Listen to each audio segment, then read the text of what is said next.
Shalom, Israel. The ISUPK is hosting the Lord's 55th annual Passover with an all-access pass to the lamb slaughter, all-black party, scripture breakdown class, kids party, the Lord's 55th annual Passover, and the Feast of Unleavened Bread. Get your all-access pass at ISUPK.com, starting with April 17th events with the lamb slaughter at 11 a.m. to 6 p.m. in North Carolina. Make sure that you get involved. Make sure that you're in the house at 1921 Strickland Road, Clayton, North Carolina. Followed up on April 18th, Thursday, the all-black party. ISUPK concert series in Durham, North Carolina at the Durham Armory. Last year we tore it down, and this year it's gonna be a whole movie. Then Friday we have the kids party with a petting zoo. On top of that, it's going to be held at the Sky Zone Trampoline Park with virtual reality included. Get your all-access pass at ISUPK.com.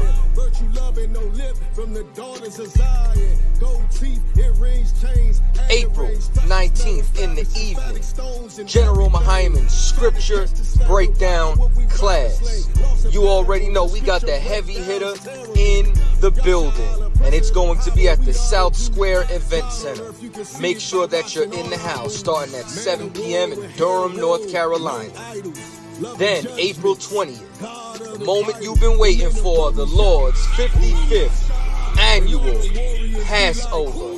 Make sure that everybody's in the house, and it's being held at the last Black National Fairgrounds in Pittsboro, North Carolina, starting at 6 p.m. Also housing an actual slave quarters, which you will be able to go and take pictures and video footage in front of it. That's 191 Fairgrounds Road, Pittsboro, North Carolina, April 20th, starting at 6 p.m. with doors open at 4 p.m. for a brunch. Make sure you're in the house on time. Then April 21st, Sunday, is the Feast of Unleavened Bread at the Haiti Heritage Center, 804 Old Fayetteville Street, Durham, North Carolina. Make sure that you are in the house. If you have not booked your hotel room, there are still a few rooms available at the Millennium Hotel. Check the number. Make sure that you call. Rooms are only available while they last. The Lord's 55th annual Passover, hosted by the ISUPK. Class announcement. We don't know that.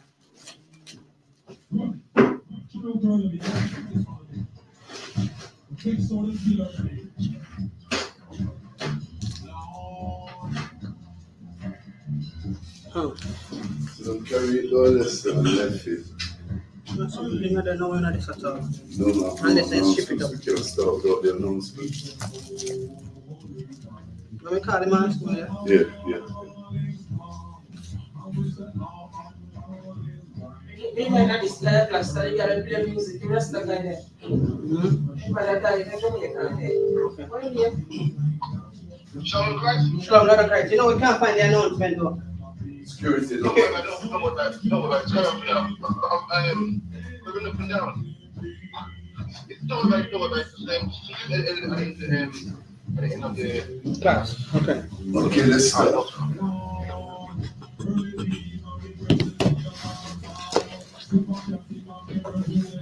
You ready? Yeah. You ready? Yeah, man.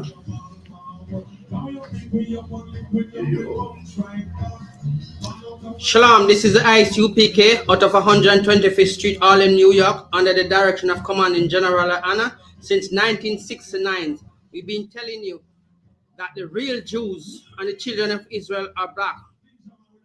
We are the offspring of the children of Israel that Moses led through the wilderness. Stubborn and stiff-necked as we are still here through the mercy of the Most High. That's right. Under the direction of Yahweh. That's right. And tonight class is presented out of 394 Lodge Road, 80 B185 PW. I'm Mahawasa, and I'm the one hosting the class tonight from 394 Lodge Road, B185 PW. The topic of the class is the gathering, the royal gathering. And we will start with the book of Zephaniah 2, verse 1.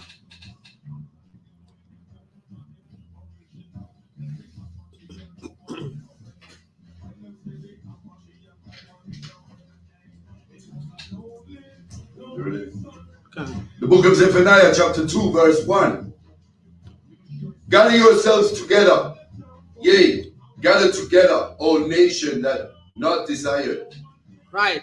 As the priest Ariella said, he's reading from the 1611 King James Version of the Bible, which is not being watered down because the oppressor didn't really get his hands on it. His grubby paws never touched this one. So we are confident to tell you that this book is 99.99% accurate. That's right. Not like the other scriptures have been watered down and polluted because Esau and the other 17 nations of Gentiles put their hands on it because they want to be a part of your greatness. So in any aspect, they take up any challenge that you set before them. So as he said, gather thyself, O nation, not desire. We are the 12 tribes of Israel that are scattered in the Caribbean and all over the earth. We are scattered into all nations, even though the Gentiles are saying that we are the minority. God says, the Most High says, we are of the sand of the sea and the dust of the earth. And for you to be scattered into all nations, you have to be more than everybody else. Right. Because you can't have 10 grains of rice and they go scatter in all nations. No. You have to have more than that. Lump sum to be a nation is scattered so evenly, to serve in all captivity, and to be belittled, and you've been treated less than even animals, and these people show you no mercy. So listen, this is the royal gathering we are telling you about. On the 22nd of April, we'll be North Carolina, Durham Rally, and that will be the minuscule gathering. When Yahushua come, you will see the real gathering, and it shall be numberless. And as I say, we will be walking in desert in white. Peter taught singer songs, all ye children dressed in white. You are the children that Moses led. So we are the offspring of the children that Moses led. And here we are today trying to gather our brothers and sisters to tell them how valuable and how important they are to the survival of this world. But for you to enjoy what God has made for you, you have to be keeping the laws, statutes, and commandments. Don't go in the Christian church and being brainwashed and confused and come out being a homosexual, being a prostitute, because all the pastor interested in is offering plate, your daughter and your son. Don't be like TD Jakes, because he's a shirt lifter. Because P. Diddy lift up his shirt and he want to lift up everybody else's shirt. Yeah? Your pastor is a pulpit prostitute, because if you go to church and you have name, when you put your offering in the plate, you want to put your name on the envelope. So when you check it, if you don't put the right amount, he's going to consult you. Now the Bible says you must give 10% of what the Most High bless you with. He's going to tell you that you must put more than that. You must be generous to God. And when God comes to collect his money from him, I bet you don't have it. Because you cannot be collecting money in my name, and when I come for that money, you can't show me. Your wife have big car, your son have big car, and you have here playing out of my money. And you can't show me my money, but you are collecting on my name. Even in the book of Luke, when Christ gave the man them, each of them a talent, the one of them says, can you find a scripture? In the book of Luke, when he says, when Christ gave him the man the talent, and he buried it until Christ come, until Christ said he come to take up what he's never given. It is in the book of Luke. I'm talking about Luke. So you must understand that when you're in the Christian church, it's just a church of, it's just an institution of harlots, child molesters, thieves, right? Remember that Christ went into the temple and turned over the table with the money changers and beat them and run them out and say, you cannot turn my father's house into a den of thieves.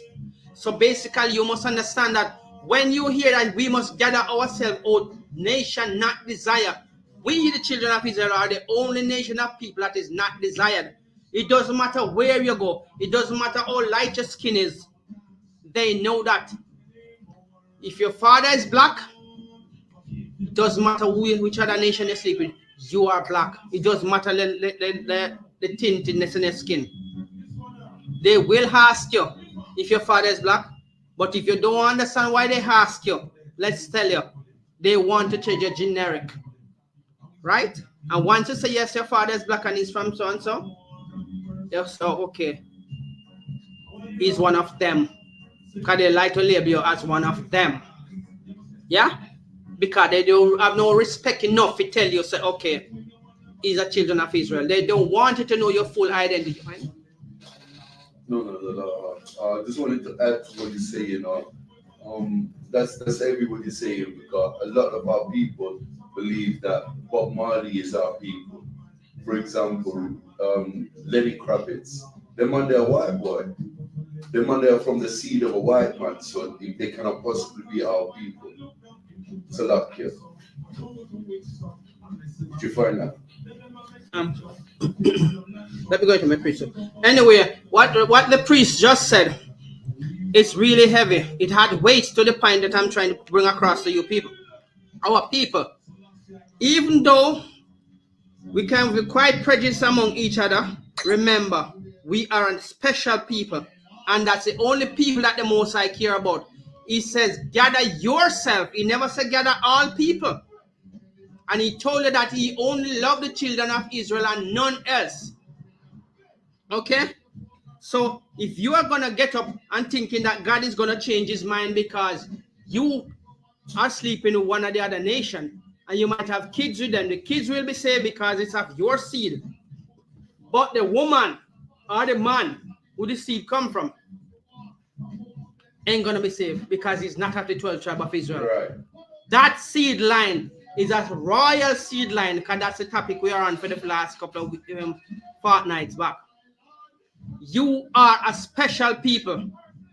They want you to feel like because they are ruling over you, you ain't nothing. But in front of the Most High, you're worth more than 10,000 of them come before you. Because remember, in the book of Matthew 15, verse 24, when he said to the woman, I am not sent, and I cannot give the children food. You want it? Yes, Matthew 15, verse 24.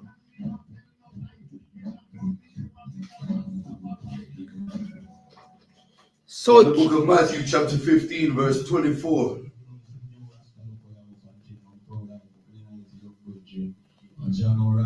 But he answered and said, I am not sent, but unto the lost sheep. Hold on.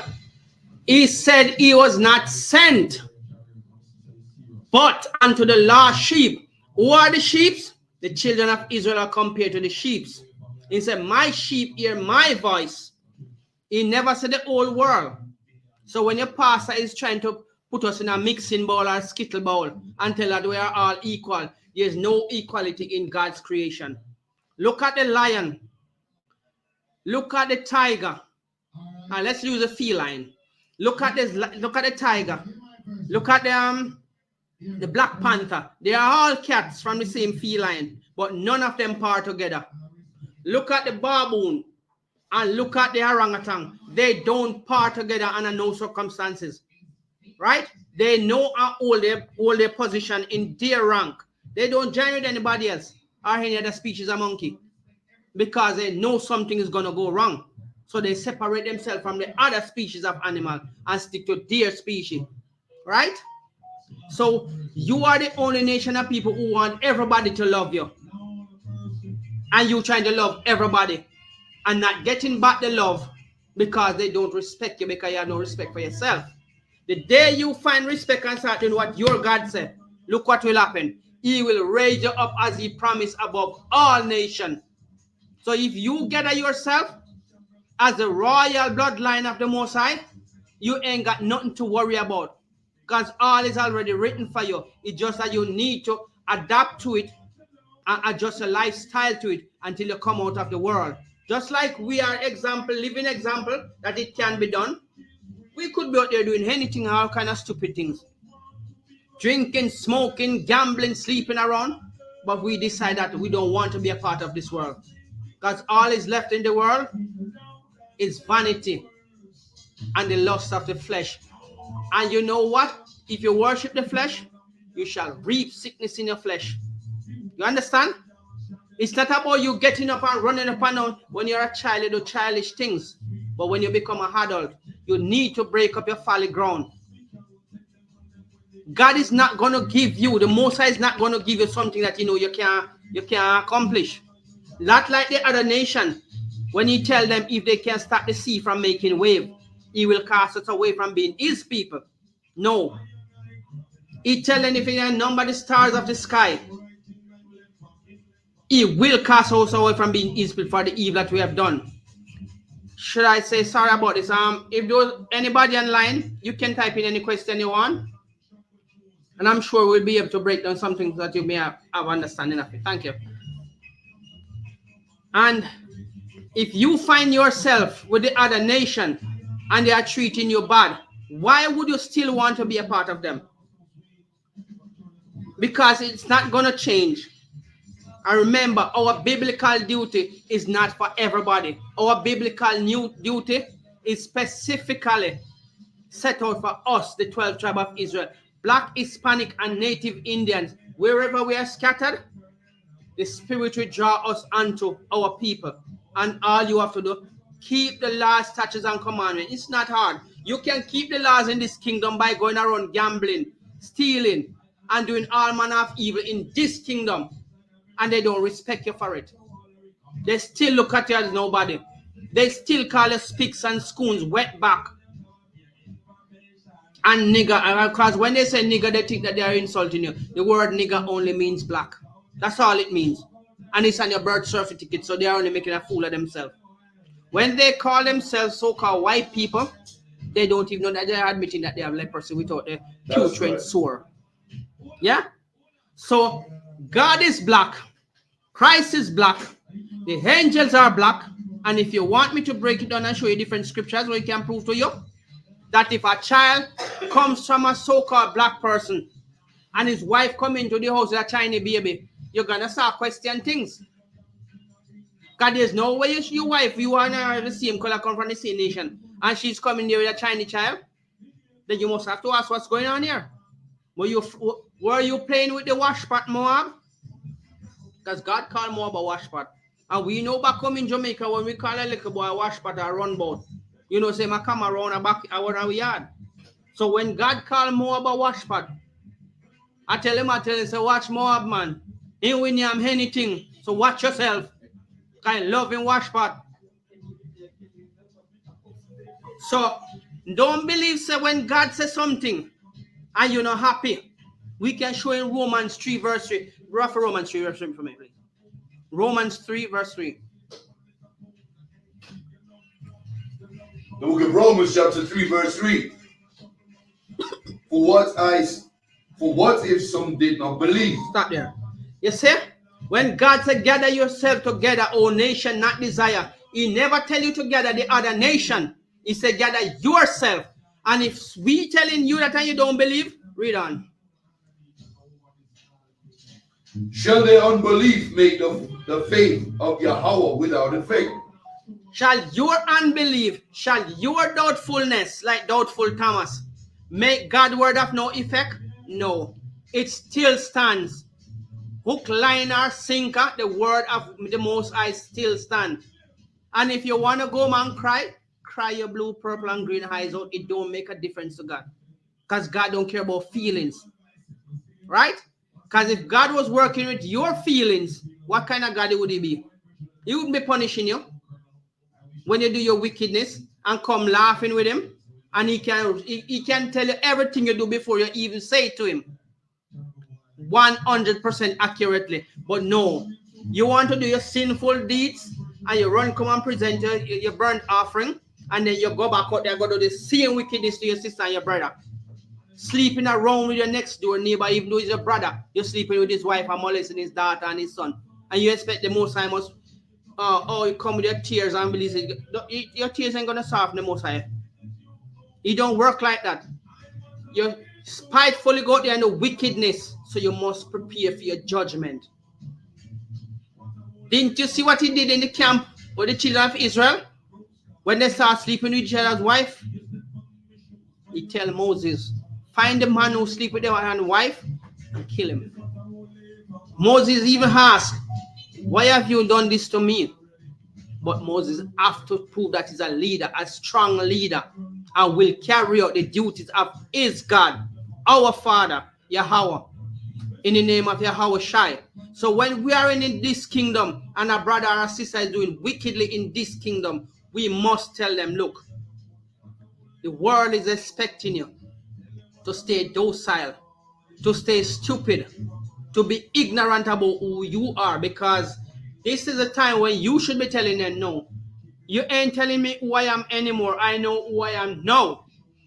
I am of a royal standard, and this royal standard was not selected by man, but by the Most High God.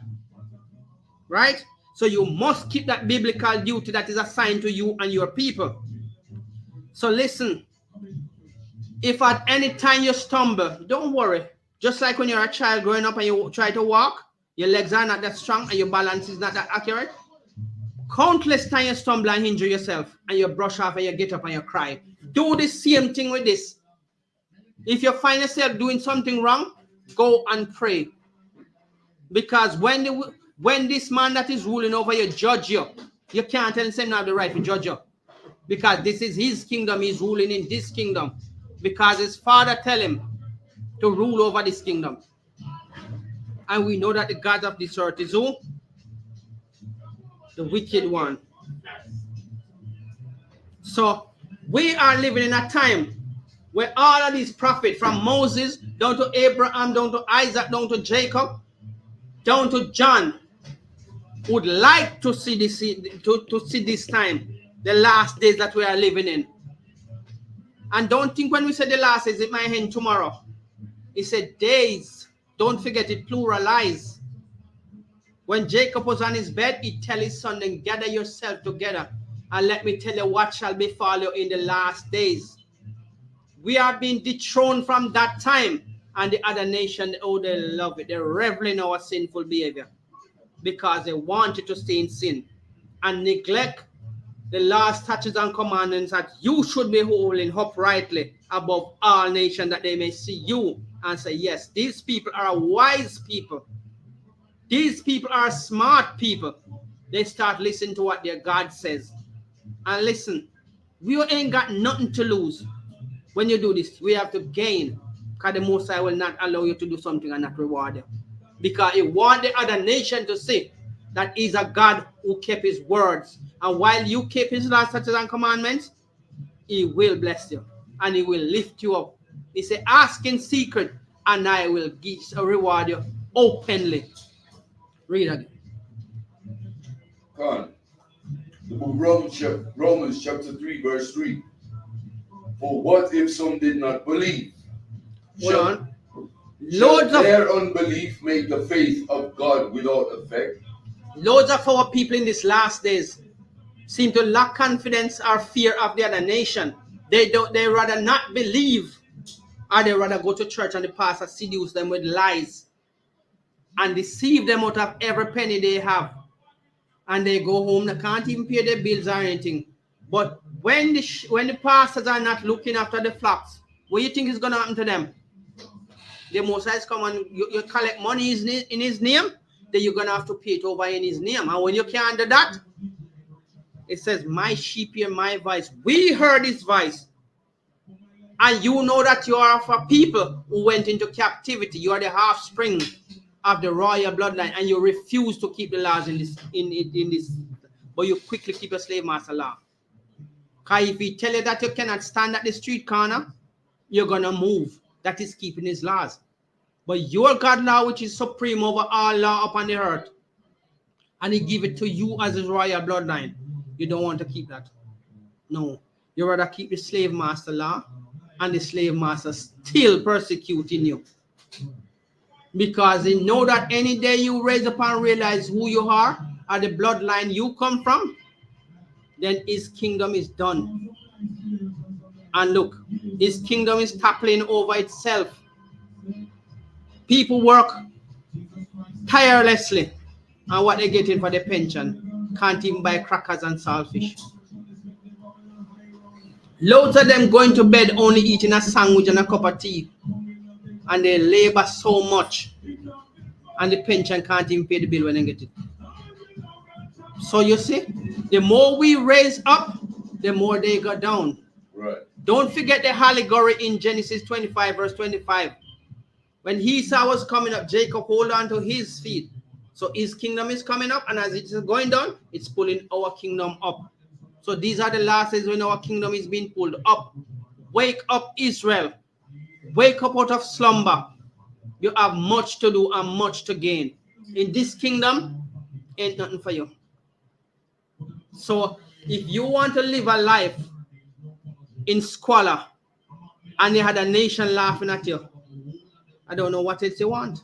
If you think you should be speaking up scraps on your slave master table, then you got no value. And you are not invaluable in this kingdom. So why don't you just come and keep the laws? The laws was only made for you. Don't let them tell you about you. We are equal. There's no equality. Ask the priest if there's any equality since he come in the Bible, learning the scriptures. Never. He has not yet found that equality, that the other nation will be saved with you. So if they are going to be saved, what are they going to be saved from? Themselves? We are the one that's going to be saved from them.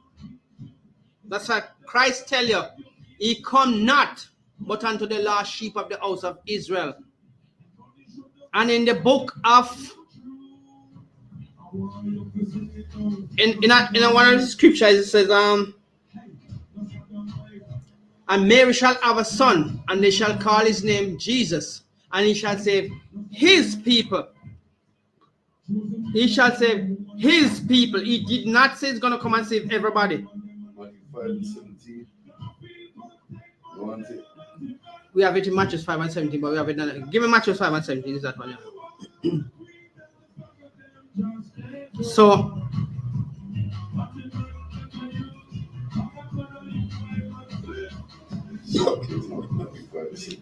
no, it's 17. You never came to destroy it. 76. Anyway, let's go. But when you come to realize your value in the earth, right? You must understand that you are not this color just for a reason, for no reason. Your holy hair represents something in the Bible. It represents your father's ear quality. So if we go in the book of Daniel 7 verse 9, it said the Ancient of Days did sit, and his hair is like the pure wool. Who have woolly hair? The royal bloodline. The offspring of the Most High have the royal hair, the royal color. And it's nothing that you can't find out, because Putin has just opened that church in his country, and he take out all the artifacts and showing it that, look, Christ is black, God is black, and the world now is at his feet, at his truth, trying to kill him because he's bringing out the truth. Hitler was doing the same thing, and the world classified him as the most wickedest man. Even when he tell them America and England has stolen God's children and have them in captivity, and he's gonna do God a favor by killing them bastards. In them German language, to say bastard, you say bastard. And to say black in German, you say Schwarzers. So instead, these bastards are preaching the gospel of the Schwarzers. And I'm going to do God a favor by killing them. And they never tell you that's the reason why Hitler was behaving the way he's behaving. Because they were robbing his country and killing his people and taking their wealth. And now they stigmatize Hitler as one of the wickedest men. Right? They never, King Leopold, who killed 20 million Africans, even though they are not our people. They never label him as a wicked man because what? He's killing black people. But because Hitler was killing these fake Jews out in Jerusalem, dying of skin cancer and dropping like flies, and nobody's covering that in the news. Because they're so-called white people, Hitler is the wickedest man. But King Leopold, who killed 20 million over their own national resource, he killed them. Chop off hands and foot over their own natural resource. But he never come in the book of being one of the wickedest man. Because he was killing black people. Right? And as a people who have such high standard and value, we still sucking up to those who oppress you. You still want to sleep with them when God says you must choose wife of your people. Give to your people your strength. No, you want to walk around with Talia Becky like you're just going to town and buy a new Gucci handbag you're hugging up in the street and holding hands like it's the best thing since sliced bread come. Guess what? God is unhappy with you. And if you want us to go in the book of Deuteronomy 7 verse 6, it tells you that you are not supposed to be married to no other nation of people but your people. But if you know your value, you would respect your people. But because you don't want to admit to who you are, because you want to live in the deception of the other nation, while they ridicule you, make mockery of you, they could just walk up in the street and say any rude things to you, spit any word in your face, and guess what? It wouldn't be nothing to you, just laugh. Because you think you're not being insulted, but they are insulting you to the lowest level. They have no respect for you, nor your people. And those are the people who nowadays just suck up to them and telling themselves, oh, he was just joking. He wasn't joking. It's a premeditated act. And his father, Satan, put it upon him to come and reproach you with it. Yeah? So stop being silly and believe that the other nation is going to save you. Okay, I'll love that precept. Which one is it? Okay, so. Is it Matthew 1 verse 21? No, the book of Matthew, chapter 10, verse 6. Let's start at verse 5. These 12 Jesus sent forth and commanding them, saying, go not into the way of the Gentiles, and into any city of the Samaritans enter ye not. Verse 6. But go rather to the lost sheep of the house of Israel. So you see, he sent these 12, and he still never tell them to go and preach to the world. He said, go not in the ways of the Gentiles. Remember, the word Gentile means children which is not of Israel, non-Israelites. Now when you hear me say Israelites, we're not talking about those people over in the land of Israel fighting. We don't care about those people. We care about our people that went into captivity, because no nation love us. No nation desire us. So he says in the book of Zephaniah 2 verse 1, gather thyself, O nation, not desire. Right? If he was going to tell it to go to everybody, why would this scripture? Read that again from here. Come on. The book of Matthew, chapter 10, verse 6. But go rather to the lost sheep of the house of Israel. It says Israel. And if he did say Jacob, it's still talking about Israel, because Jacob's name was changed when he wrestled with the angel. And his name was changed from Jacob to Israel, means prince of the power. So God is our power, and we are the prince. And our sisters and our wives are the princesses of the power. So if we go to Matthew 1 verse 21, you want me to catch it, Aaron? Matthew 1 to 21. This is to show you who Christ says is coming to save. And when he tell you to gather yourself, you must understand that he have your best interest at heart, not the other nation. They will never be equal with you in your kingdom. Shall we show you that in the book of Job? We shall show you what Job said about the other nation when he was ruling the earth, when he was in his royal power. Matthew. The book of Matthew, chapter 1, verse 21. Which verse? 21. Verse 21. And he arose and took the young child and his mother and came into the land of Israel. You see where Christ went back? In the land of Israel. So you must understand, our name is synonymous with the land of Israel, even though we are not there, because he says we shall not see our homeland. When he put us into captivity, we are scattered in the ends of the earth. That real estate is causing so much problem in the earth, and it's by the people we don't belong to. You notice how we out here, so kicking back and doing all manner of evil, which some of us find ourselves, some of us won't. But that real estate over there is causing so much problem, and it's not to the people who have it. It's to the people who want to possess it when it's not for them. It's for us, the children of Israel, the real Israelites, the royal bloodline people, the offspring of the Most High, directly. Right? And we now think that because we can buy 2 trainers and we can buy a recycled car driving around, BMW or Benz or whatever car you desire, Hardy, we think that we have freedom and we are living the best. No royal people live borderline food, borderline medication. You can't even make a law in this country because you are not supposed to be ruling with these people. Your idea might welcome but not necessarily used or considered. Just like how you vote, you think your vote value anything, it don't. Because the Bible tells you you're not supposed to choose no rulers to rule over you, which is not of your people. So if you get up this morning and because you can find a cup of tea and a slice of bread, and later on you can go and buy some steak at one of them, whatever food places you want to go, that don't mean you are free. You are living by the rules of your slave master still, when you have your royal rules, which is above all rules on the face of the earth, because they are using your rules to rule over you.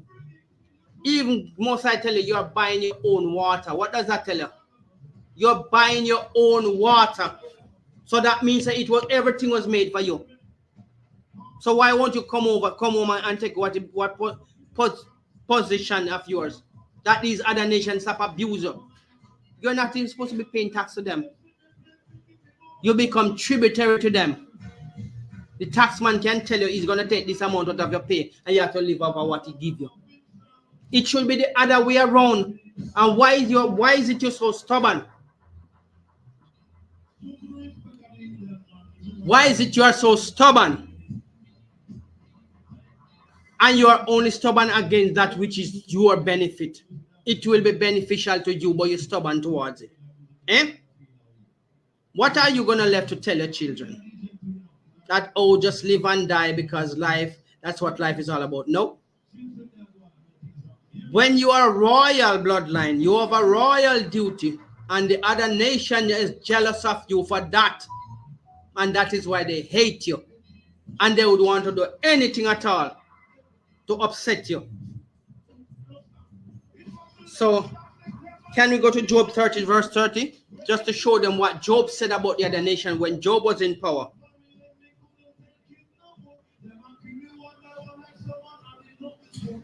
The book of Job, chapter 30, verse 30. My skin is black upon me, and my bones are burned with heat. Read on. My heart also is turned to mourning, and my organ in the voice of them that weep. Read on. Let me go. It's a different chapter. When Job says, He said 30 and 30. Job 30 and 30 is a color. Okay, it's a color scripture, but Job did say to them, they spit in my face. And all right, just go to Matthew 1 verse 21. To 1:21. The book of Matthew, chapter 1, verse 21. And he arose and took the young child and his mother. No, Matthew 1 verse 21. Let me read it. The book of Matthew 1 verse 21. And she shall bring forth a son, and thou shalt call his name Jesus, for he shall save his people from their sins. You got reset wrong. Matthew 1 and 21 is not that. This is Matthew 1 verse 21. Mathew, Matthew 1 verse 21. In that book? And he arose. Matthew 1 and 21. Matthew 1 verse, I'm going to highlight it for you.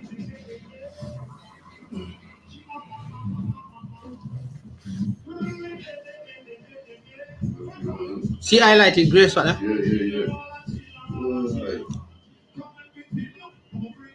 Right. So two different things, I say? Read it from the book, Matthew 1 and 21.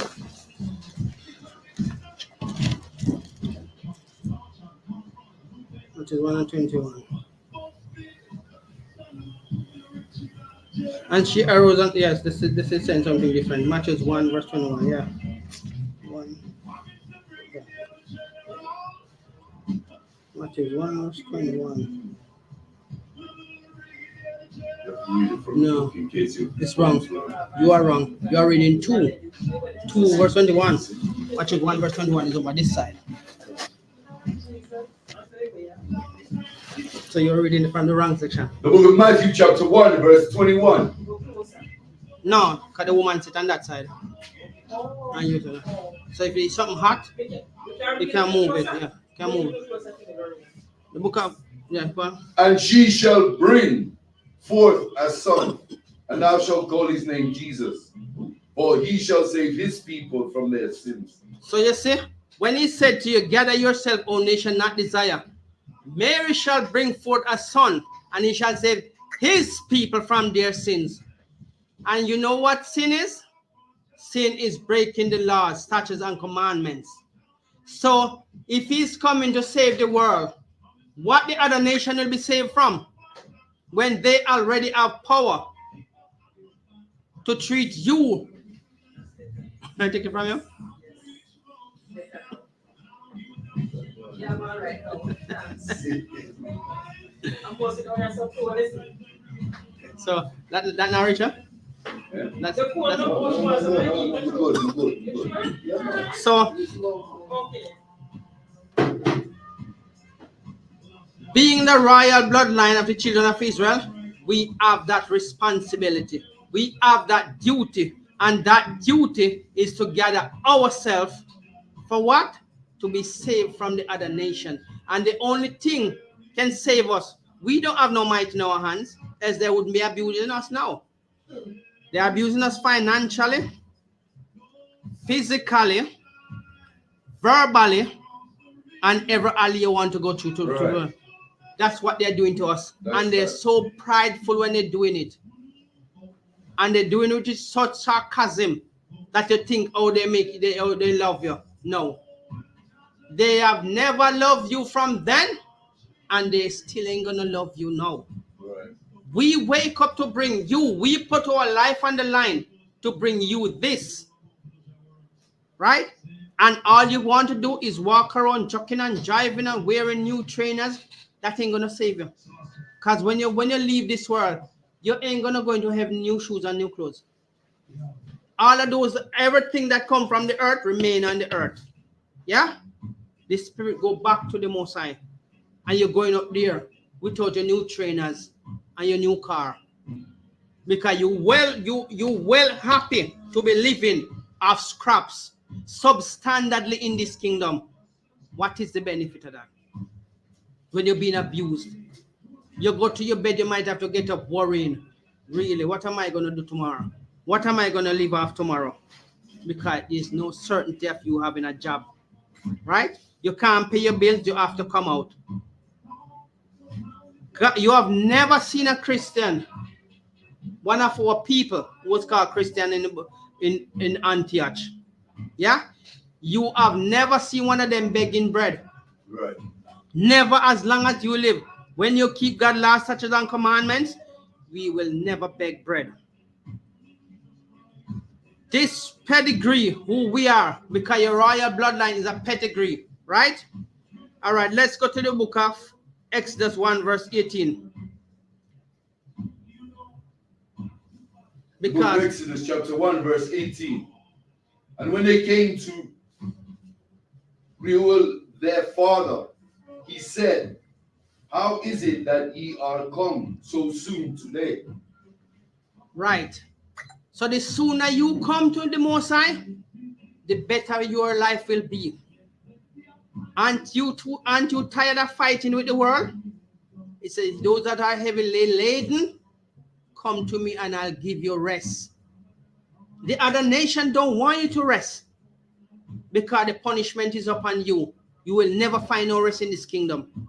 But when you come to the Most High and he put you back in Jerusalem, when he clear out those Edomites, nobody will disturb you. No nation shall make you afraid, because you will be dwelling there with your God, your royal power. Remember, you are prince and princesses of the Most High. Not everybody, because he tell you, I have made mountains and I have chosen Jacob out of all of Jacob's dwelling place. Mount Zion is his favorite. He make many animals. He choose the sheep. The book of 1 Peter chapter 2 verse 9. But ye are a chosen generation, a royal priesthood, and holy nation, a peculiar people, that ye should shoot forth the praises of him who hath called you out of the darkness into his marvelous light. Read back right to where they say you are a royal priesthood. The book of 1 Peter chapter 2 verse 9. But ye are a chosen generation, a royal priesthood. Royal. That's why we call you a royal bloodline. You ain't just dragged up, right? So you are not supposed to be in the earth bouncing and back and forth without doing all kind of stupidness. You are a royal bloodline. You have a royal duty. You have a royal standard. And that royal standard is to do the will of your Father. So the other nation might come to realize and say, yes, these are a wise people, because we are doing what our God says, not what their God says. Because their God is only going to tell you to envy your brother, envy your sister, lust after what they have, and enjoy the flesh of the world. Go and drink and do all kind of filthiness. That's how you're supposed to live your life in this world, because that's what they are expecting of you. Just like when you go in the Jehovah's Witness organization, they tell you you can come as you are, and you can do whatever. You can dress any way you want. As a woman, you have a dress code. As a man, we have a dress code. But the other nation would want you to know that you create the royal standard of dressing. When you see the other nation dressing with a head cover, and they say, it's from your foreparents that used to live and dress like that. Respectfully, modestly, in modest apparel. Not this bag of expensive recycled clothes that you think say, oh, I'm going to pay £800 for one jeans. You don't need to dress like that, because all you're doing is giving back your strength to the other nation. And you will live as a pauper. Even though Christ was one of the well-dressed men upon the earth, his garments has no seam in it. And the belt that he wears around his waist is of the pure gold of Uphaz. If you should wear that belt now, you'll be living in fear. You can't even buy it anyway, much less have to wear it and live in fear. But you, as a royal priesthood, a royal bloodline, God is not going to give you nothing where you can't keep up with.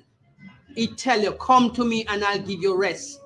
He set out the rules, the laws, the statutes, and the commandments. It's not hard, else we wouldn't be doing it. The hardest part of it is to start anything. To start to walk, to start to talk, to start to do, even just your first day going out to work, it's going to be hard, because you have to devote your time and your effort to impress the slave master, or you can work properly. so you're worthy of keeping the job. When God says, come to me, He's not going to burden you with the things of this world to make you frustrated. Yeah? If you're wrong, He'll correct you in measures and He'll tell you what to do before you go wrong.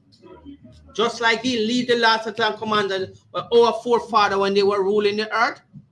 Come on, man. When they were ruling the earth, they were keeping the law, statutes, and commandments. If you break that law, you get your punishment. And if that is a punishment, you're going to receive it. You understand? So if we go on to realize that how valuable we are, we would not have this hatred for our brothers and our sisters.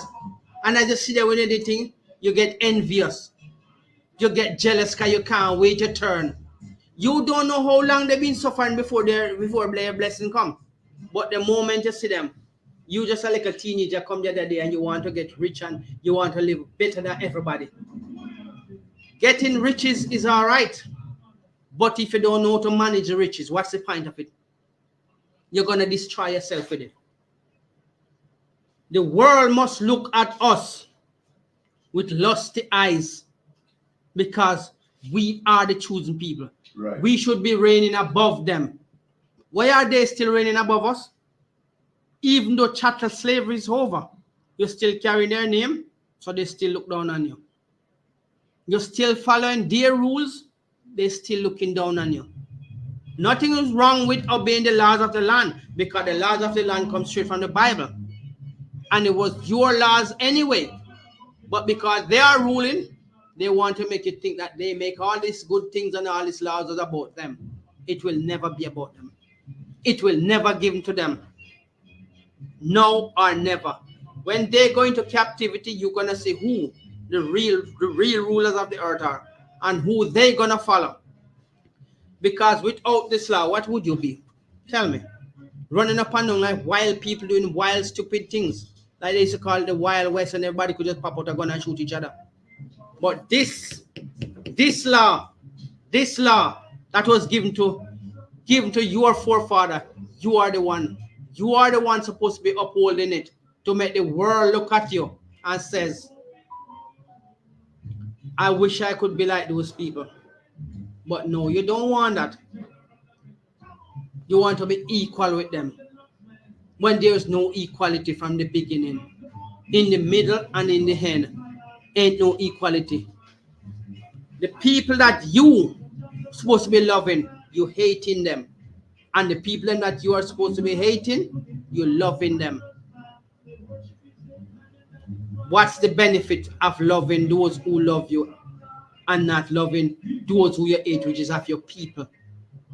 When the Bible tells you about your brother or your sister, it is of your people. It never tells you to love the other nation. But even though you're supposed to respect everybody, but the love is for your people. Every nation love their people. You can't go to China and go tell a Chinaman to give up his business to you because you love him. You can't go to India and go tell an Indian man to give up his business because you love him. He will rather give it to his people than give it to you because he loves his people. And every nation put their people first. If you're smart. What is a nation without rules? Even in your house, there are rules. So why can't you keep your father rules? But you keep the slave master rules. That's what you say? Yeah, no, I'm a precept when you're talking about. You want it? Yeah. All right. The book of 1 John, chapter 4. Okay, go through. We find it. Okay. So, if a duty is given to you, much is expected of you. You have a lot of responsibility, and that responsibility does not come from man. It comes from God. Okay, the book of 1 John chapter 4, verse 5. They are of the world, therefore speak they of the world, and the world heareth them. Verse 6. We are of God. He that knoweth God heareth us. He that is not of God heareth not us. Hereby now we the spirit of truth and the spirit of error.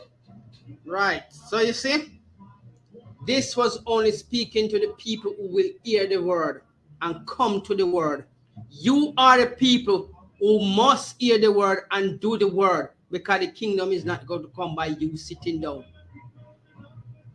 Because if you sit down and think you're gonna live comfortable, no, you have to get up and go work. So why can't you just get up and keep the laws, statutes, and commandments, which is not a burden? Because if it was, you wouldn't see us here. We would be frustrated by the burden of it, but it's not burdensome. So just get up, dust yourself off. It's no shame for you to get up and turn your life around. Give your life to the man who will destroy the body and the spirit. Don't worry about your slave master if you die tomorrow. He can't save himself, much less to save you. But God will save you, because he can see all things before it happen to you. And remember, he's the author and the finisher of your faith. And he put a royal title upon you. Get up and take on your biblical duty. The other nations are honoring their God. They have not changed their God from the beginning, but you have changed your God. So show me where in your life are you ever think you're comfortable because you have a key to put in a door and walk in and you can lock it. We can show you that in the book of Deuteronomy. I tell you, if you're hungry, they have to feed you. If you want somewhere to live, they're supposed to provide it for you, because the earth is given to them to run. Your kingdom cannot run alongside their kingdom. We can go to 2nd Ezra 6 verse 54 to show them that our kingdom and their king. 2nd Ezra 6 verse 54. And just use this. 2nd Ezra 6. Yeah. Use this. Come. Let me until it comes. The book of 2nd Ezra 6 verse 54. All this have I spoken before thee, O Lord, because thou madest the world for our sake. God choose you, a royal people, and he make a heart for you, not for the other nation, even though they are running it now. Right? Verse 6. As for the other people, which also come of Adam, thou hast said, they are nothing. That is another scripture I will tell you that God only care about you, the 12th tribe of Israel, because you have a biblical duty. You have a biblical responsibility. You have a royal duty. Just like the queen, where you run, go take a much photograph and go to funeral and every little thing you celebrate for the queen. But you don't want to celebrate your king, your savior, the only person who can save you from all the tribulation you're going through because of the other nation. Why would you want your kids to be going through the same thing that you've been going through? Because you don't want to keep the duty? Listen. Thou art said, they are nothing. It's not us that said that. God, this book was written long before I was born. And he said, the other nation are nothing. We didn't write this. We come and we learn it. Just like all the other prophets that come before, they have read the same thing. And it was written for us, for our learning, not for them. When one of the prophets asked Christ, why do you speak in parable? He says it's for you to understand, not them. So it was never about them. It was about you, the royal bloodline. You are a people, a peculiar people unto the Most High. He never said everybody. So if you think you are living out in this world and you are living any life as a royal child, you ain't living no life. You're eating the abominable food. You're doing the abominable thing by sleeping with the other nation, which God don't like. He said, lest his anger kindle against you and he destroy you suddenly. If he was happy for you to sleep with the other nation, he wouldn't have said that. He wanted to say separate from them, because you are more valuable One of us is more valuable than 10,000 of them put together. And that's all he's telling you. Leave them alone. They will destroy you. They will cause your God to destroy you. Because they are jealous, they want to keep you mentally enslaved and spiritually destroyed. We are a walking dead among these people, and they are happy to see us walking around docile, like dead, walking dead among them, and they can make mockery if you look at them. But they are God chosen people, and they can't even keep the laws. We can go and pray 5 times a day to our stone and our wood, but you can't even pray 2 times a day to your God. How stupid you are, eh? And you claim that we claim that we are the most smartest generation, and we can't even keep the laws. So what are you smart in doing?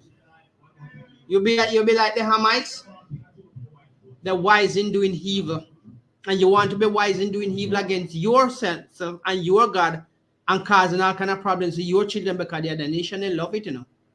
They love when you stumble, so they can mock you and your children. Because this kingdom is not for you. Let me move on to the other. Yeah? And as liken them the abundance of liken them, and as liken the abundance of them unto a drop that falleth from a vessel. And now, O Lord, behold, these heathens which have ever been reputed, which has ever been known for nothing. Right. Them are nobody. Them like a drop from a bucket that if you have a cup of water and some drip out, you don't care about the water drop around because you have plenty left in the cup. You're going to scale to weigh. Or you're going to put something on the surface, you brush off the dust and wipe off your hand. That's how God see them, as nothing. Don't argue with me. Can we show the scriptures?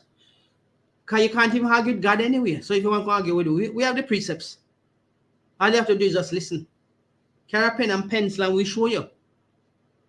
Because you can't argue with God. Because we are afraid of him, that we said to him, we don't want to hear God's voice. Speak to Moses and we will listen to Moses. Because if we listen to you, you're going to kill us. So can you imagine the other nation? The hunger that you have against them? We have to tell him, no, we don't want to hear it from you. Speak to Moses and we will hear it from Moses. Because we know if he speaks to us, it's death coming after that. Right. So, be not afraid of the other nation. They might be a little intimidating at times, but if you start keep these laws, they run away from you. Because God will put an angel there to protect you. And they will be running without you even have to chase them. So what's so wrong if you have the royal title as a royal child? Don't you want to live like a royal? Look at Harry. He don't have to do nothing, but his wealth is there already. God is already written in the Bible about your wealth. He says the plans that he have for you is to prosper you. If you come and keep the laws, statutes, and commandments, your prosperity is already written. So what's wrong with you just getting up out of this world? Leave the foolishness of this world, because you're still acting like a child. You reach 70 and you're still acting like a child, or you want to go to and you want to party because you're going to buy the best clothes tomorrow to go into town and party. For what? Sinful things, because you only got there to watch a woman lust after them. And if you're a man who go around the corner there, yeah, that's what you're going out there for, the lust of the flesh, whatever way you want to take it. But when you are a royal bloodline, you're supposed to behave like a royal. I am tired of this world. Nothing when me have, me not care about it. Because I would like to see World War III too, man. Just to take the other nation out of rulership over our people. And our people wake up and come to their heritage. Moses kept the law. John kept the law. Paul and Peter kept the law. They leave it to you to show you that you can keep it just the same. And in these last days, first come, first serve. So why can't you just get up and leave these things? Material things cannot go nowhere now, because all material things come from the earth. Where you going to take it with you? Have you ever seen a rich man or a wealthy man? Because riches is not money. Wealth. So we're talking about a generation where he is only spending the interest of his great-grandparents to survive. He don't even touch his money. He just living off the interest rate. Right? And you want to tell me that as a royal bloodline, who your prosperity is written in this book, the Bible, and is already set for you. All you have to do is get up and do your duty, and you will benefit from it. You get all the protection that you get. No scammers will ever come to scam you. No thief will ever break into your house when your time of rulership is come. Because all of these material things is going to rotten away. Right? The moth shall come and it shall eat it up. If you put on your clothes too long and you sit, you take it up, your seat are free away. Because the moth come and they start heat up the garments. Your money start growing rust on it. But your blessings, you don't need to worry about those things, man. Your blessings already written. Get up. Get up like you have a biblical duty, as you know you have. Let your child see that you stand for something and not fall for foolishness of this world. You don't see the royal family, even though for the royalty don't come from our God, for them royalty come from Satan, for them Father. Right? Your royalty come from the God who created the heaven and the earth, which no man can touch you when God say he bless you. Even your enemies will bow to you. But it's just hard for you to come out of the world. And what is in the world? Show me what you spend the whole day doing, if it make any sense to you. You don't devote yourself to nothing of value than the present material things. Oh, a new trainers tomorrow. I can't buy, go and collect my money and buy a new trainers. That ain't nothing. For special people, you're worth more than the recycled things in this world. So if you can't see yourself above the foolishness of this world, then what are you living for? May I tell you, just give up your life and go on. But we who should stand here and tell you that you can do it. We do it. Moses do it. Paul do it. And they are coming from the same bloodline as you. Did you know that you Benjamites were called Jamaicans, which we are not even Jamaican, we are Benjamites. That's what we should be calling ourselves. Right. Do you know that our forefather has kept the law and shows that we are coming from the same bloodline? So it's nothing hard that you can do. God has used all of our forefathers from every tribe to show us that, look, all of these tribes are keeping the law. So not because you are in this world, you are still a part of their bloodline. You can do it. It don't take much. Just start and you see how easy you take and ease yourself into this. And you don't even care about the world of this anymore. When you turn around and look what you were doing, you realize stupidness, waste of time. Any question online? No. So let's come together. We are at 394 Lodge Road. And we have class from Monday, Tuesday, Wednesday, Thursday, Friday, and we have Sabbath class on Saturdays, and we have on the ends. So you must understand we are here all the time for you. There's a phone number you can find on our website. Call that number, and we can arrange a time for you to meet, and we can sit with you and give you a counseling. Something to say? We have a precept for you. Go on then. On topic. The book of Ezekiel, chapter 39, verse 23. And the heathen shall know that the house of Israel went into captivity for their iniquity, because they trespassed against me. Therefore hid I my face from them, and gave them into the hand of their enemies. So fell they all by the sword. Transatlantic slave trade. Right. So as we were telling you why this curse, we can tell in the book of Deuteronomy 28, verse 1 to 15, the proposal that God made to us, if we keep these things, these laws, these statutes, these commandments, we would be above all nations. All the other 17 nations would be subdued under our feet, our rulership, our direction. We wouldn't have to be eating the abominable food that they are force feeding us. I remember this, knock our teeth out, put funnel in our mouth and pour the food on when we decide we're not eating the abominable things. Now, when you go to Deuteronomy 28, verse 15 to 68, it tells you all the curses that will come upon us, that we will be going into captivity and we will be sold unto our enemies. The other 17 nations are not your friend. So gather yourself, O nation, not desire. Your Father who in heaven will write this and tell you that you will be sold to your enemy because of your wickedness, of breaking the laws, statutes, and commandments, sleeping with your brother's wife, sleeping with your brother's daughter, trying to gamble with your brother to steal his money. That's right. You wouldn't have to be doing that if you did just follow the proposal that the Most High make it to you from Deuteronomy 28 verse 1 to 15 to 14. And the punishment is from Deuteronomy 28 verse 15 to 68.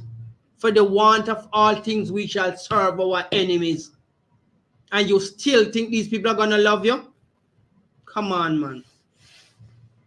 Hook, line, and sinker, they didn't love you from morning. Hook, line, and sinker, they're still not going to love you today. So whatever you think they are saying to you, are proposing to you, it's just for your own demise. They don't care. So we were looking for Luke 1 verse 69. 68. Luke 1 verse. Let me read it. The book of Luke 1 verse 68. Blessed be the Lord God of Israel, for he hath visited and redeemed his people, and hath raised up a horn of salvation for us in the house of his servant David. Verse 70. As he spake by the mouth of his holy prophets. Here we are. We are the modern day prophet of the offspring of our foreparents, the holy prophets, which have been since the world began. So we were here long before the world began, because the earth was made for our sake. God has already planned out everything before he even created the world. Who's supposed to be the nation of people that he choose to rule it? The royal bloodline, which is his offspring. So when you see the other nation stockpiling their weapons, don't think they're going to sit down there and keep them shine and glassy for no reason. They're going to have to use them against each other. Right? You, if you keep the laws, statutes, and commandments, you will be saved. You are a holy people. You are a peculiar people. And your peculiarity still stands today with the other nation. Oh, they're just dying to get you out of the way, to take your possession, but God would never allow that. The Most High would never allow them to come and take your possession under no circumstances. They say, and over their dead body, we know, because they're the future dead people. We will be raised up as a people with life to support our heritage. Right, number 7, verse 70, which have been since the world began. Verse 71, that we should be saved from our enemies. And we tell her that in the book of Matthew 1 verse 21, when Mary was raised up a son, and shall call his name Jesus. He shall save his people. Here is the same thing in the book of Luke 1 verse 21, from the hands of all that hate us. We go back to the book of Zephaniah 2 verse 1. Gather yourself, O nation not desire. Gather yourself, you nation who are being hated. So if you are not desired, you must be hated. It is written long before us. No man born upon the earth can tell you the day that he born. His parents might make up a date and give him and say, this is the day you're born. And you quickly embrace it and say, okay, that's fine. But tell me, what sense were you born with? None. You are taught all of these things. When you're a child, you don't even know danger. You're running through anywhere, you're not even care if your eye gets scratched out. When you grow up, as you grow up, you realize, oh, this was dangerous, that was dangerous. Why didn't I get hurt at those times? Because you were being protected. Just like an innocent child, whose parents protect them from danger, so you were protected. But the more you grow up and get wise to the things around you, you realize that, this ain't right. So why is it then you can't come out of the foolishness of this world, which is not beneficial to you? The other nation hates you. They hate you because of who you are, the blessing that you have. Everything you touch turns success, even though there's a limitation on you, that you should not prosper in this world that much, unless the Most High God is using you as an example to show your people. So look, we shall be rich and famous among them. right? But you are only used as an example. So don't get your hopes up too high for the vanity of this world, because the taxman is coming, the fraudster is coming, your next door neighbor is gonna rob you and maybe rob your life out of your body, because he's just jealous that you are not supposed to be ruling and be successful in his kingdom. Look at Oprah Winfrey. Oprah Winfrey went to France, and Oprah Winfrey is a household name. And she went into a store to buy a handbag, and the lady told her to come out. Told her to come out. She can't afford this. And when the lady find out who she was dumbstruck. Right? So when God is showing you these things, he's telling you, don't worry about the things of this world. Why worry about costly apparels? Look at your brothers and your sisters down there. So you just pass them, splash dirty water upon them in your big car. You don't even stop and say, let me go out there and hand them something and see what help can I assist to them. That's the hatred you have for your people. And as a royal bloodline, you should be looking out for your people. The love that you have is supposed to be for your people. Right. The other nation must come after, because they will serve you. So you will still need to kind of pity them. That's right. But your pity starts with your brother. Right. Don't let your brother be hungry and you have all of these things where you know you might not need. Share it with him. Show the love, because God's still showing you mercy and love. But what's wrong with our people today? We full of pride, puffed up, ignorant. If your brother look at you, you start asking, what is he looking at you like that for? You're ready to fight him. The hunger you have takes so long to quell. Even if you kill him, the hunger would still be there in you. Prideful, because you don't know your value upon this earth. And you won't just calm yourself for a few minutes and come and learn your heritage. And you realize how important you are to the other nation. And the other nation is not of any importance to you. My Father was in heaven, Yahweh, said he will, if we don't want to praise him, he will raise up sticks and stones. You know what? I'll devote my life, because I don't want to stick praising my God, neither no stone. I've seen nations bowing down to sticks and stones, and he ain't doing nothing for them. They don't even know that Satan bless them.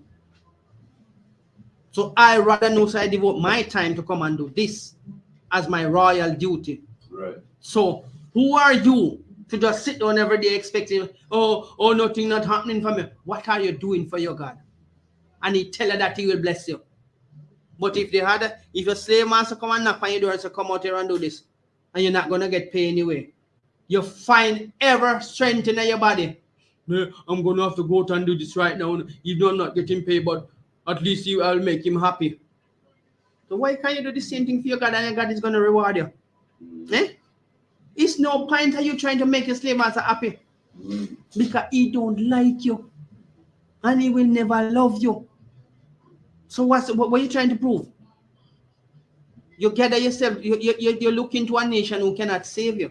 Damn right. Because if he save you, what is going to happen to him? He's going to be destroyed. So you rather you be destroyed. Well, I rather spend my time doing this, because sticks and stones must not praise my Father while he preserve my life on earth, that I may go and do sinful things. No. I rather step out of the world and do the will and good, that my Father be glorified and my Savior be glorified, and the angels will rejoice, than any sticks and stones. As we said before, I've seen thousands making them pilgrim to go and bow down and kiss a stone. And they so damn raised to say, when you kiss the stone and you take away your sin, the stone turn black. And you expect me now to go bow down to a dumb stone? The stone can't talk. If you rain or fall, it can't shelter itself. And if you have a step on the stone can't cry out and say, don't step on me. But at that you want to go devote yourself to. And as you bow down your head and talk to somebody, as you raise up your head, you're looking up somebody's asshole. No. We ain't gonna go bow down behind no man and everybody getting up and no. We ain't gonna bow down to no damn stone or no stick, because we can't see the benefit side. Those things are carved by your hands. In your position, you are better than those things. You can chop down a tree. Ain't nobody gonna persecute you. But you kill a man and see what happened. You have a verse? Come. The book of Exodus, chapter 20, verse 4. Thou shalt not make unto thee any graven image, or any likeness of anything that is in heaven above, or that is in the earth beneath, or that is in the water under the earth. You see? What he's saying is not saying that you must not make them as a ornament to decorate your place or things like that, you know. He said you're not supposed to bow down to them. You're not supposed to make obeisance to them, but you're going to burn incense and all kind of foolishness to them. What is the benefit of that? What the tree are going to get up and tell you? Thanks for burning incense for me, I like the smell of it. Eh? Or thanks for putting a piece of garment around because I'm cold. It has no feelings. It has no sense of understanding. Right. And you will claim that you're living at these days, the computer age, where everything fast and you're smarter. Even your smartphone is smarter than you. Because your first smartphone is not going to bow down to nothing to worship it. But you so intelligent and have such a high intellectuality that you go to university and you have PhD and RHC and BBC to your name, A to Z, and you bowing down to a dumb stone. Right. What? So where's your level of understanding and your level of intelligence? You're dumb. You're stupider than a rock you're bound down to. You're stupider than a piece of wood you put for as fast as you will. Eh? And that you are bowed down to. Flood will come and wash away that. And what you gonna do? Run, go find one different one and carve it out again and bow down to it. It cannot do nothing for you. It's dumb and you are twice as dumb as it. If you hear something speak and it's one stone speak to you, and the demons will ride you. And the demons will have you like a big lunatic. So me can't see the sense of me in a civilized time. I go bow down to something I cannot do nothing for me. My hands make it and me I worship it. And the creator who make me and can speak to me and can direct me. Me refuse to keep the laws and commandments. Look at the title that you have on you. Your nation of people. You're a royal priesthood. And this is what the other nation don't like. When Yahushua came, he didn't speak to them. And that even make them wrath against you. Jealous against you. The hunger they have for you, only Yahushua can come and quell that anger. Because what? He never speak to them anytime. He call them all kinds spit. Me and you know, so when somebody call you flames, it's not a good thing. It's a disgusting thing you spit out of your mouth. Me and you know, so when somebody call you dust. Dust. You have no value, you have no weight. Right? Your body mass value more than the dust so you brush off of the skill or brush off of the counter. And so okay, that's really everywhere you're talking about, because the Christians love to wear their little cross around their neck. Imagine Christ in the face of fire and sword. They put a wear around their neck. Exactly. As the brother says, he's putting some weight on the point I just brought up. If Christ was shot by a gun, would you be wearing a bullet? No. If Christ was shot by stabbed by a knife, would you be wearing a knife on your chain? No. And if the knife for you wear so big, the law go and stop you and ask you why you wear a big knife on your neck to do? You intend to go and do something? No, it's because Christ was killed by a knife. That's why I wear this big knife. No, you're going to have to take it off and put it down. We're not happy with you walking around this big sword on your neck.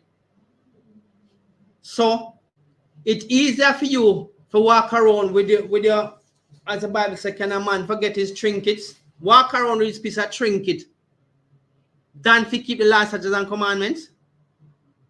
For me, it is easier for me to keep the law, statutes, and commandments than walk around a chain on my neck with a cross on it. Because you are devoting your time and your effort in idol worshiping. When you're not supposed to worship idols as the children of Israel. You're supposed to worship your God in spirit and in truth. Right. When you hear your pastor say, you're supposed to worship God in spirit and in truth, when you're asking what does that mean? Oh, you must just go and pray, man, and come pay me some money. Because when me I tell you, God tell me last night, say, he might go have a blessing for you. And me I pray to God, you know. But him go tell you. So you have a blessing for me. So if you come pay your half, if you can tell you that. Why make him can't tell me and I pray to him? Because you love the polished lies.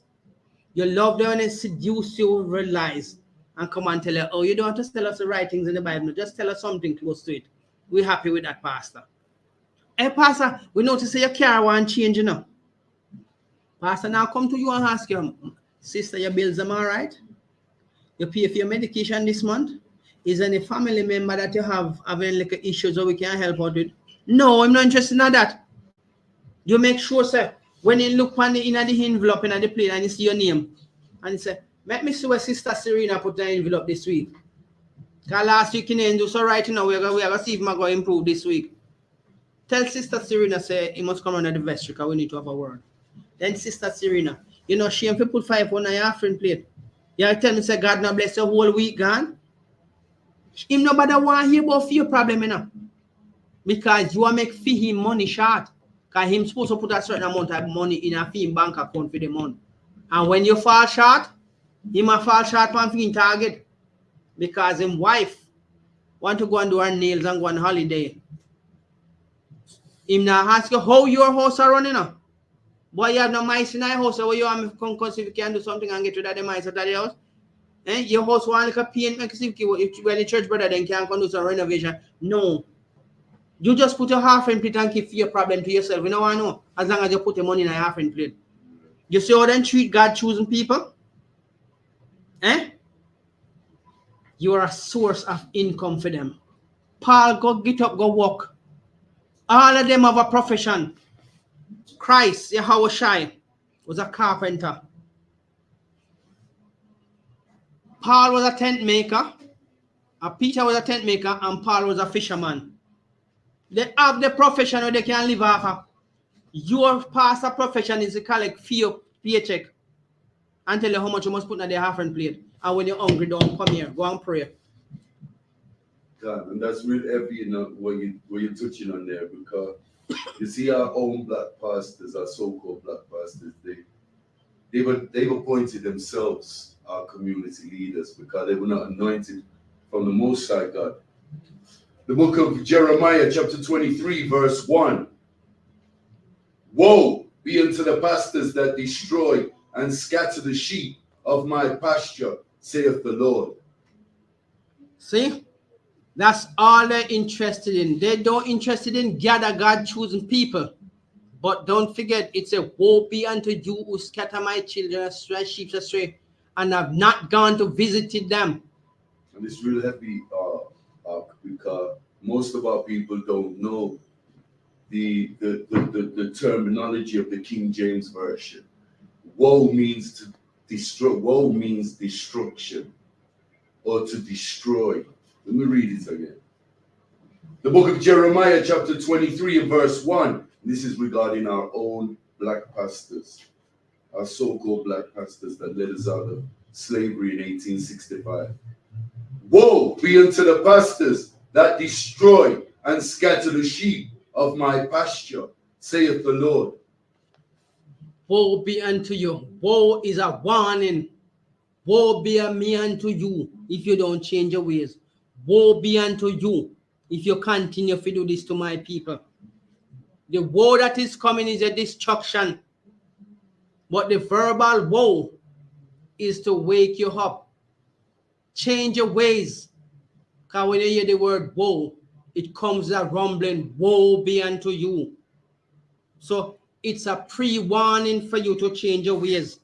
But if you continue to prostitute yourself with the offering plate and become a pulpit prostitute, watching the sister and the sister daughter and trying to get in your way to destroy the people and family, then woe be unto you. That's right.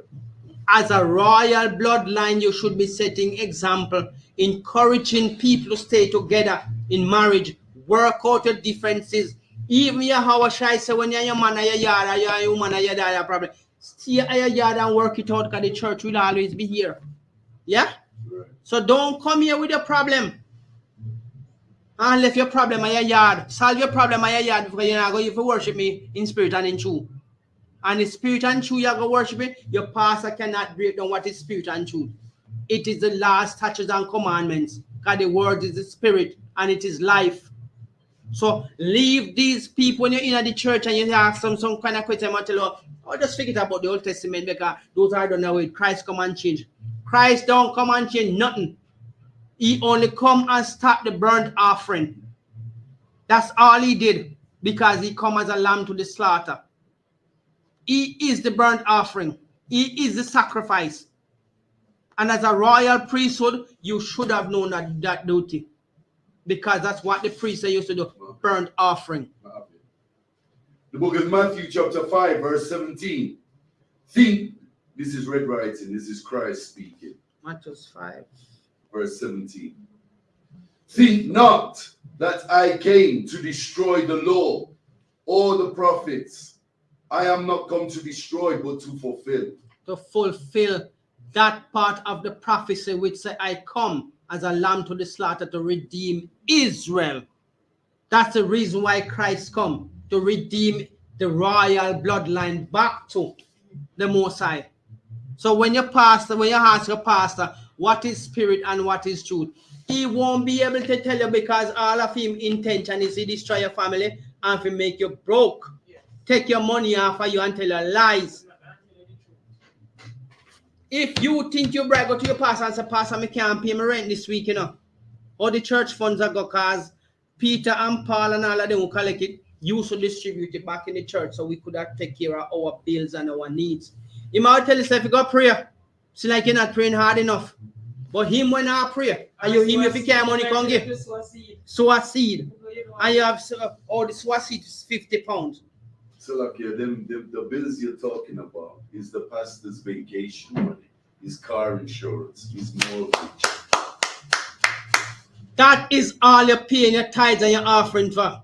And the pastor go on lavish holiday, buy his wife the most expensive gift, and he's so damn wicked that he's celebrating birthday when birthday is not supposed to be celebrated in the church. Right. God was killing Job 10 kids because they were celebrating birthday. And the wicked pastor is going to put up a Christmas tree in the church until he come have Christmas dinner. He might go tell you if you come when I Easter, come make a break bread, because Christ break bread, and we must celebrate Easter. You're celebrating the man's death. You're glad for Christ dead? He did come to die for our sins. But you don't forget about celebrating death. Or make you go drink wine and go eat cake and go make you go bake pudding because Christ dead now, so we happy. Eh? That's all the pastor tell you about, What a wicked, dreadful, and unreasonable man he is. You never come across another wicked organization.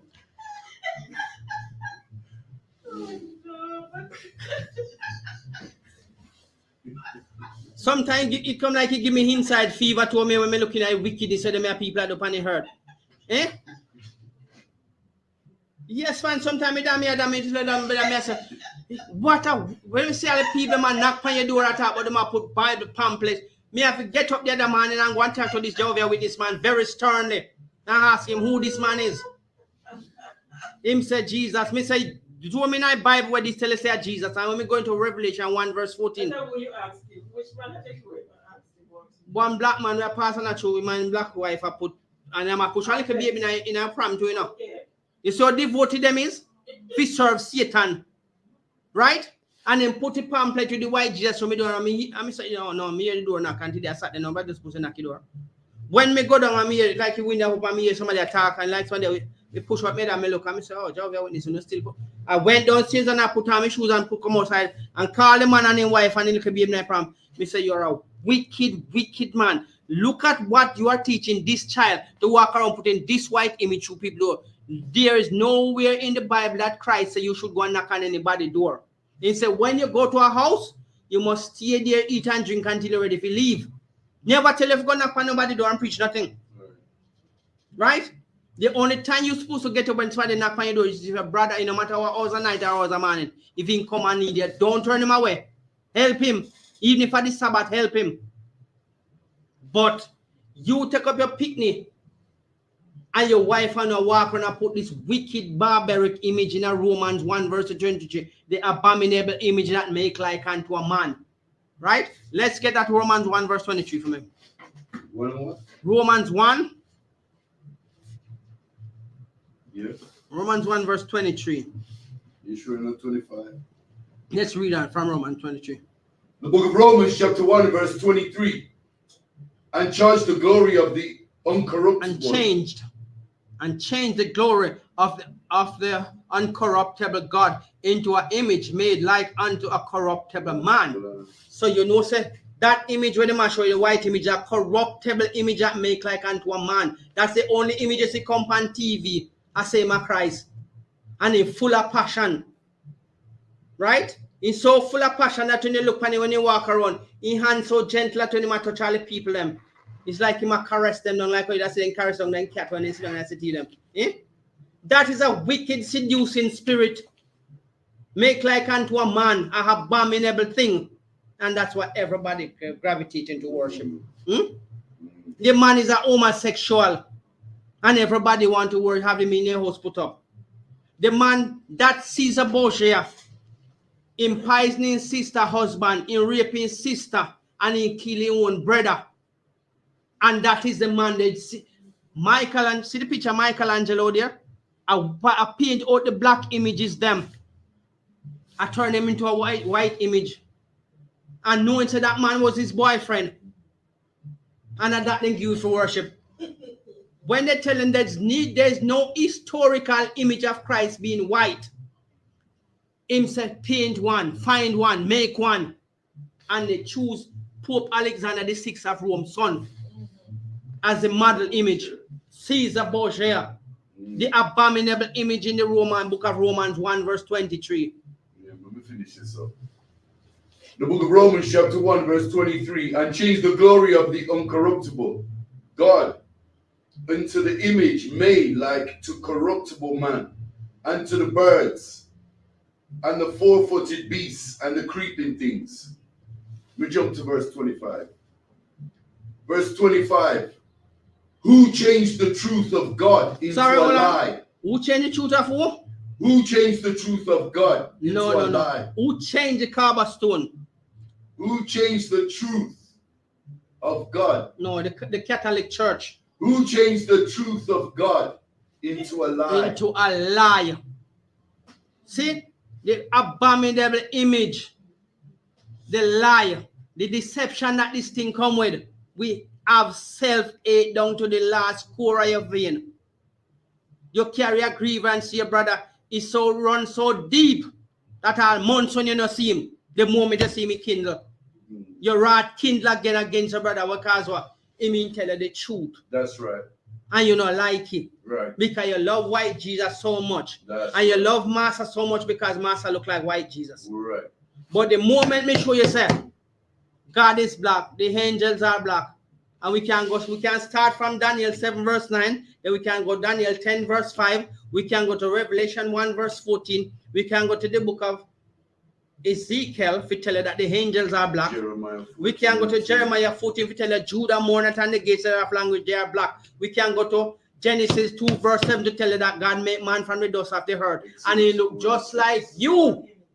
But no. Exodus 4 and 6, Moses a black man. Yes, and we can go to the book of Songs of Solomon 1 verse 5, right? Job 30 and 30. Job 30, and we can go on and on from the new. We can be staggering from the New Testament to the Old Testament and back to the New Testament. And guess what? God chosen people are the royal bloodline. They are black. That's right. You could have cried blood or sweat, paraffin, cursing oil to your vein. God is black. Right. The angels black. Right. And the people are black. That's unto the ground. Genesis 2 verse 7. Jeremiah 14 verse 2. Judah mourning and the gates thereof languish. He never said they have leprosy. He said they are black. And if you not like it, what Romans 3 verse 3 said? What if some did not believe? Who cares you about what you believe? The word is written and it will not be changed because you don't believe. Right? So we're going to stand with what we see in the Bible and that which our forefather and that we generally honor and that which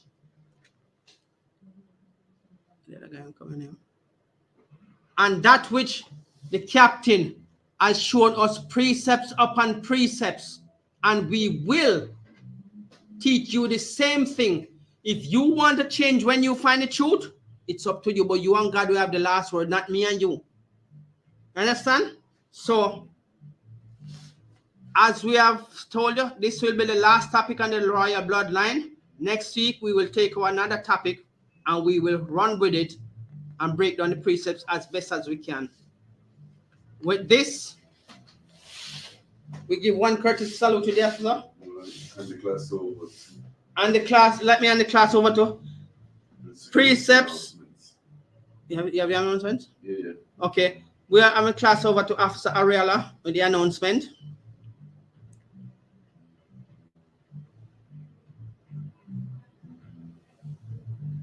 Clap it up for the teacher.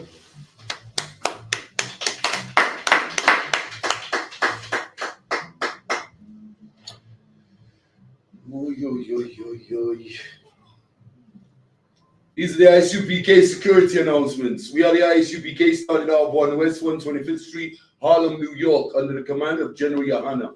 Rule for a new brother and sister.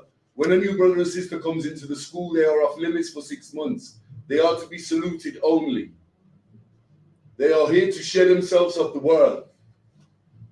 If they need transportation, the teacher will arrange it. After 6 months, if a brother or sister has an interest in a particular person, he or she must get permission from the head to speak to a brother or sister.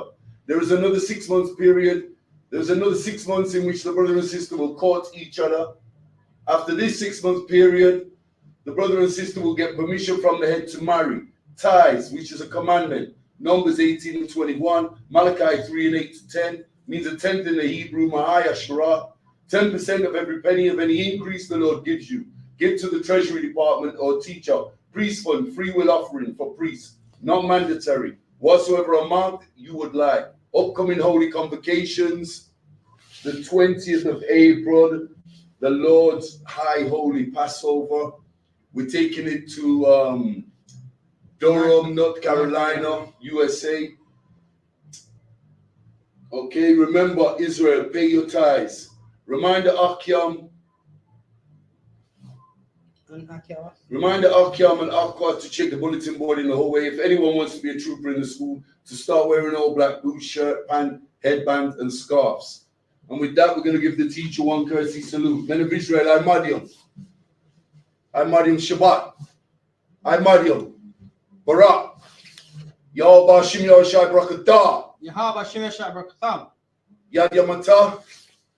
Sa, which means turn. I'm going to give the sisters one courtesy salute. Men of Israel, I'm Madiam. I'm Madiam Shabbat. I'm Madiam Barak. Yahweh Shemai Ladaba Shim Yahushai. Yad Yamata. Class dismissed.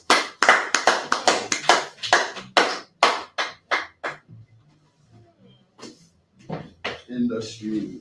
What do you want to use, darling? No.